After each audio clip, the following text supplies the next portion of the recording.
Diwang sa isang pagtitipon ng dandaang fans ng Barangay Ginebra Kings at sinariwa ang tamis ng tagumpay sa PBA Governors Cup. Maki-time out muna tayo kay Mark Zambrano. Tulad na kanilang ginawa noong last 2 minutes ng PBA Governors Cup Finals, gamit ang kanilang mga cellphone, muling inilawan ng fans ang venue ng Ginebra Fans Day. Akalain mong live game ang pinapanood dahil sa kanilang reaksyon sa bawat puntos ng koponan. He lets fly.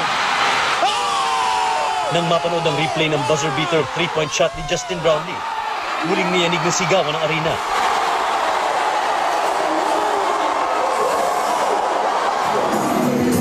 Hindi pinalampas ng koponan na pasalamatan ang mahigit 2,000 fans sa dumalo sa Fans Day.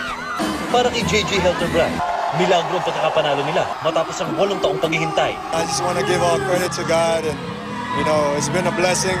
Hiling naman ni Mark the Spark Kadiwa, sana hindi po magretiro ang kaibigan si Helterbrand. Para kami mag-asawa, para bang we can't go on without each other. Para bang ganun. Just because we've been playing with each other for so long. Alam din ni Eli Tenorio na kailangan nilang ipanalo ang Game 6.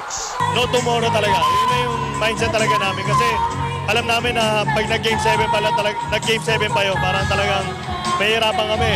Ang import na si Justin Brownlee na nakashoot ng buzzer beater at nagbigay ng panalo, di makapaniwala sa suporta ng fans. It's a great experience, just to see how the fans embrace the team of Ginebra.